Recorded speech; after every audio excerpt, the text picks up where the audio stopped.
Hey everyone, welcome to Chapter 5. In Chapter 5, we are going to be taking a look at something that's known as regression. In Chapter 4, we talked about scatter plots, and I'm just going to throw out some random information here and kind of review something from algebra that will help us do this as well. But we talked about scatter plots, so all of these are going by one. So here's 1, 2, 3, and I'll go the same way going this way. 1, 2, 3. I'm just going to put some points on here, just some random ones, to show you what we were doing and kind of bringing it all together. Now I'm just picking some random points, but I am trying to make sure that there is at least some correlation here. All right, so when I'm looking at this, remember we talked about correlation. The measure of correlation was known as R, and R went from -1 all the way up to +1, and the closer we got to 1 meant the better that the data fit a straight line. So this one I think is going to, because I did it and whatnot, you could argue about this. A lot of people will do regressions and whatnot, and they'll kind of do it by hand, and they'll go through here and say like, well, it looks like this data maybe fits a line that looks like this. All right, so I am going to extend this line and say, let's pretend that this is my best fit line. All right, I'm going to make it a different color maybe. So there we go. There's my best fit line. And what I'm doing with this best fit line, what we've always tried to do, we think of this as one of the big things in mathematics, is we're trying to model. So here is a regression line, and so I'll call this my best fit line. All right. Typically, when we work with this, we want to have some way of anticipating, like, what do we predict is going to happen out here in the future. In order to do that, we end up using something very similar to what you learned in algebra, this equation, y equals mx plus b. If you remember, it talked about m being the slope, which was the change in y divided by the change in x, and we'll come back to this part later, and b was our y-intercept.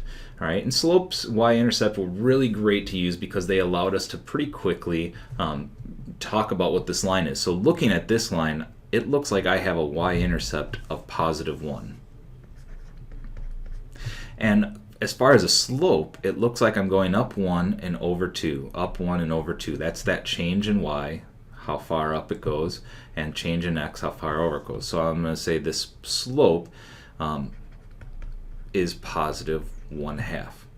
That makes my line y equals 1/2 x plus 1. That is my best fit line, the equation of this right here. All right, so let's take a look at what we found here. This is my predicted output for some of these, but I have some data that's not on this line. If you look right here, I have a point that is at 4, 5, 6, 7, and then 1, 2, 3, 4, 5, 6, 7. It's at 7, 7. All right, that's where this point lies.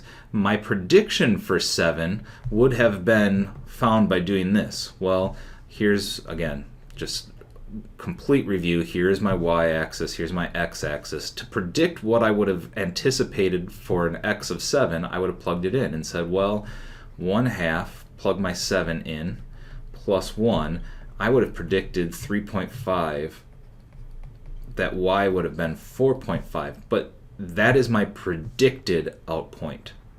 Okay, so right here is the part that I predicted, and right here is my observed, or the actual. All right, so what we're going to find out when we do some of these measurements is that this leftover part is what's referred to as the residual.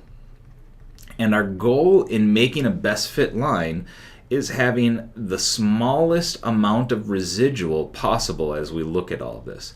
And this one, if you kind of look at it, I might say that my line's not perfect because I have a combined total of I was off by about 2.5 plus 2.5 here. Down here I was off by a combined total of 2. This one I was off by 4. This one was off by about 2 again. So it looks like that line should have been a little bit lower. Now, that's kind of the point in what we're getting after in this section is we are going to talk about how can I create that best fit line and be able to use that with data that's not just me eyeballing it and then making this prediction. Okay, so we're going to learn how to use regression in order to do that. So a couple things that we need to make sure that we understand, again, from before, we need to understand that when I'm looking at a predicted line, all right, and we talk about the residual, the difference in from where something is observed and where it was predicted. The predicted will be that line portion. We are going to, instead of using the formula y equals mx plus b, we are actually in this, I don't necessarily know exactly why they do that, but we are going to change that and say it's y equals b, or excuse me, not y equals b, y equals a plus bx. All right. Notice this part is still kind of our slope of our line, and this part is still our intercept. But this is what you will find if you remember in algebra. You might have done things in your calculator and calculated something called a linear regression, and then when you were done doing a linear regression, it gave you things like here is y equals ax, or I don't know if they even did ax plus b or bx plus a, and then they would say a is this and b is this and r is this. They were kind of giving you all of these stats that you needed to write the equation of that line. So keep that in mind first of all. They change the format of it, but really these two things are exactly the same. A plus bx, they just changed this and said instead of mx plus b, they're basically doing b plus mx. So these two things are really the same. They just call them different letters. And remember, they're just variables, so it doesn't matter what you call them. You can call it whatever you want. The idea is that in the position right in front of the x, that's your slope, and your other position in this linear equation, that's your y-intercept. All right. Keep in mind too, when we do this, y equals a plus bx, we are using x as being the explanatory variable, also known as the independent variable, and y is our response variable, also known as the dependent variable. It changes depending on what x is. All right, so with that, let me show you how to manually calculate some of these things, and then in the next video I'll get into doing some of this without manually calculating them. So I'm going to jump over here, and I do have some data, and give me a second to rearrange this. All right, so the data that I have here is from example 5.1 on page 126, and I'm just using this to kind of give you the walkthrough on how I would make this scatter plot if I were doing this by hand and all of those things without eyeballing this regression. So I'm just going to draw in here my axes. If you look at it, it's asking the question, do people with larger increases in NEA, do they gain less fat?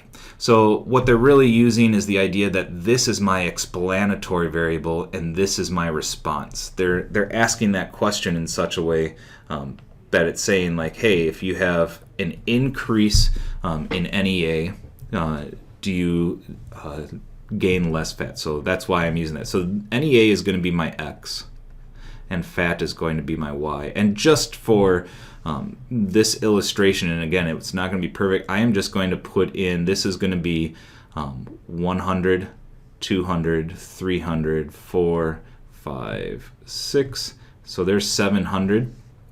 And I'll count by ones going this way. So here's one. Well, let me think about that. I'm going to count by 0.5 going that way. In fact, let me do it like this then. Normally I would put this into a scatter plot and let it, but I want to show you how we would build that by hand. So let me do, this is 50, here's 100, 150, 200, 250, 300,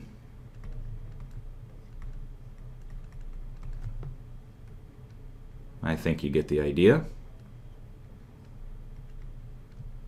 It'll make it a little bit more. So, and then going here, I have to go up to 4.2. So I'm going to do that again the same way. So here is 0.5, here's 1, 1.5, 2, 2.5, 3, 3.5, 4, 4.5, and then 5. I don't think I have to go any higher than that. All right, so I'm just going to take a moment. I'm going to plot all of these x's on here, and then the y's as well. And I actually have to have some negative ones for the x because we're going backwards a little bit. So I'll draw that over here. So here's negative 0.5 and negative 1 because I have a couple of those in there. All right, so I'm going to pause this while I do this. You don't need to see this. I think you can plot these things on your own. All right, so if you take a look at this, you'll see I've plotted these points, and just by initial glance, I am guessing that this thing it does have some sort of association. The correlation seems to be graphing a line that is going in that negative direction, but I'm going to calculate a few of the things that I need to use in order to do that. And to show you the calculations rather than go through all of them by hand, I'll just jump over here to where I have this data to do it. So a couple of the calculations that we've done before that I'm going to use, one of them is the correlation. If you remember, there is an analysis tool pack. So I am going to start that and show you the correlation one again. So here's correlation. My input range is going to be these guys, columns in there, and I'm going to output it right here. And it will tell me the correlation is about negative 0.77. So we're getting close to 1. It's not perfect, but that is my correlation. So that's R. So I'm going to jump back over here and write that down. So R equals negative 0.77. That's what I've got for R. Okay, so one of the other things that I need, though, in order to make this formula work is I need to know kind of the slope and the intercept of this. Now, I could eyeball this, but that's where I mentioned we're kind of going to get into trouble if you start eyeballing these things. So one of the calculations that you have that we're going to be talking about is going to be called the least square regression, okay?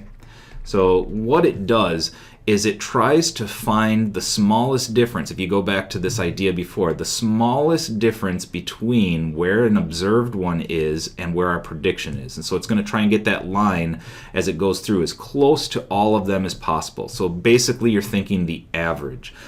So if you recall, we talked about things and average before, and that is where we used the standard deviation. So I want to know what the standard deviation of x is and the standard deviation of y is. All right, and that's going to be two things I use to construct this this graph. So I'm going to have the standard deviation of x, the standard deviation of y, and r. Okay, and what I'm really getting after is the fact that I'm going to write this equation, and I'm going to write it a little bit different. Y hat, we're going to be talking about y hat. When we read that, we're talking about a regression line. We're talking about something that this is a predicted line. We're not saying this is the actual line. So y hat is going to equal a plus bx. For this, we are going to say that our slope is going to be calculated by taking the correlation and multiplying it by sy over sx, the standard deviation of y's over x's, and that ends up giving us our slope. It kind of averages all that together, because remember the standard deviation, how far away each y is from the average. Same thing with x.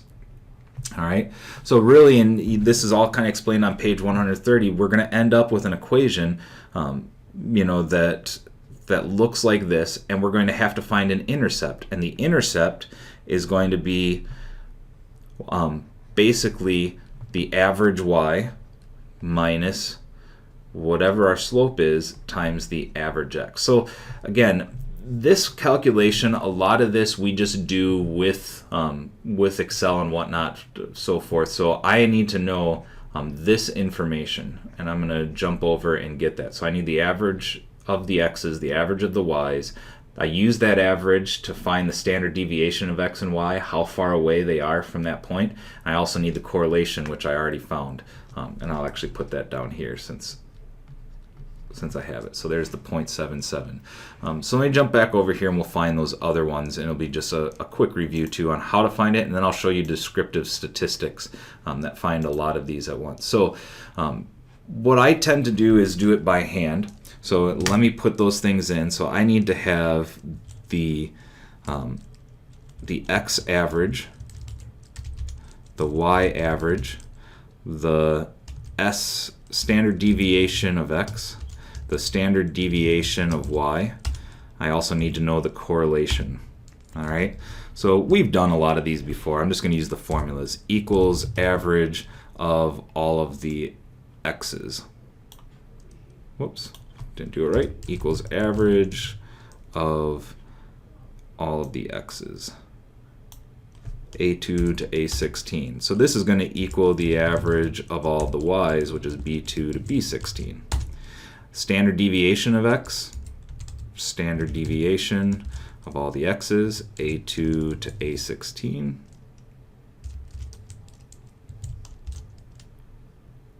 Whoops, this should all be 17, shouldn't it? And standard deviation of the y's, b2 to b17. So let me go back and fix that other one. This should be to the 17. This one should be to 17. So there I have all these. So now I have my numbers in here. So I'm going to use that. Correlation, you can, if you recall, we can use the correlation that I had up here. There's also a formula built into at least Google Sheets where I can do correl. So it's for correlation. Notice it talks about the Pearson product moment correlation coefficient. And I'm going to, it asks me for the two columns, and it asks for the y column first and the x column second. So I'm going to say the correlation, here's my y column, comma, here's my x column, and then I'll hit enter for that. And you'll notice the correlation that it gives me ends up being the same thing as the correlation that I found up here. So these are the things that I have, and I'm just going to take a moment and drag them over and put them in here. So we ended up finding that the standard deviation, or the average for x, was about 324.75. The average for y was about 2.3875. I'm going to round those off in a minute. The standard deviation for x was about 257. We'll round it to 7. Standard deviation for y, 1.14. And like I said, I'm going to round these off. So this is going to be 0.8, and this is going to be 0.4. All right, so these are the statistics that I need in order to put this together. All right, so I can find the line that's going to go in here. So let's go ahead and calculate a few of these things. First of all, let's find this slope. All right, the slope is the most important part of that line, and in order to do that, I'm going to take r. So b is equal to r, which is 0.77, times standard deviation of y divided by standard deviation of x. All right, and I'll bring this back over here for us to find that, because I'm just going to use the built-in part right here and say, all right, so here is my b is going to be, it equals r, so here's my r, times, and in parentheses I'm going to do the y divided by the x and close that off, and so I end up with negative 0.003 is going to be the slope there. So negative 0.003, very gradual slope. Let's look over here, where are we at?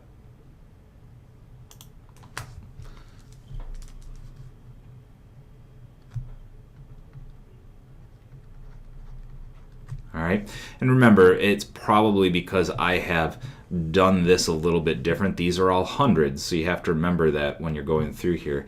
This is basically saying that every time I go over one of these NEAs, when I go over one, I'm only going to go down about 3/1000ths.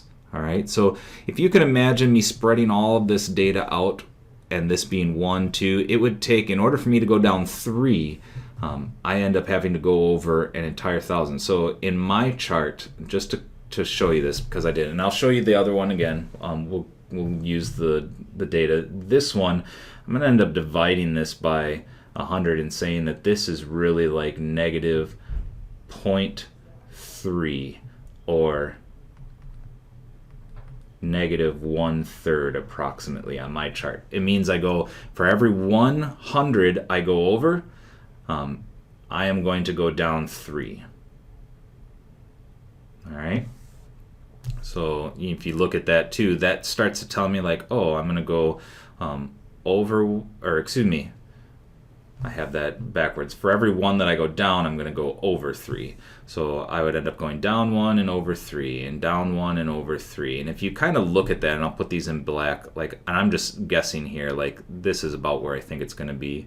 Here's my down 1 and over 3. You know, so I'm putting that slope in here, and it does seem to match pretty well.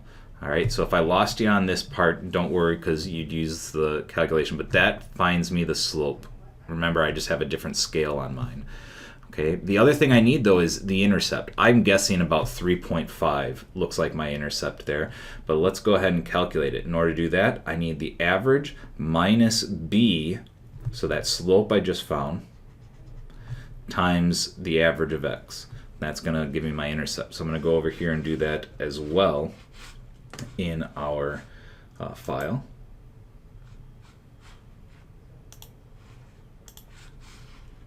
So here we go. Let's say A is going to equal the average of y minus, and I'll put this in parentheses just in case, b times the average of x. And I end up, oh, look how close I was, 3.5. Perfect. So that's about where I was before. So when I graph this thing, this really is the graph that I have. This is my predicted graph that is going to go, and I'll just use the straight line tool here because I can't draw that straight. That really is the predicted part in my graph. So again, when you take a look at this, let's thin that up a little bit. When you take a look at this, and you'll see this when we do it in Excel as well, not only is it giving me points where the predictions are, these are where my predictions would be, but I can also see the actual data. And I was at 3.5, and that is the best fit line for going through there, which is interesting because I would have predicted, if I would have done it by hand, that it was a little bit steeper. Again, it finds the best fit with all of the squared, all of the r-squareds, the variances that we have going through here. It finds the best fit through all of those, so it keeps it as close to possible. But that is how we calculate that by hand. It's important for you to understand what this equation is and how it gets viewed there. In the next video, I'm going to do the same one, but we're going to finish doing this with Google Sheets and then probably Excel as well. So that is a regression line, and stay tuned for the next video.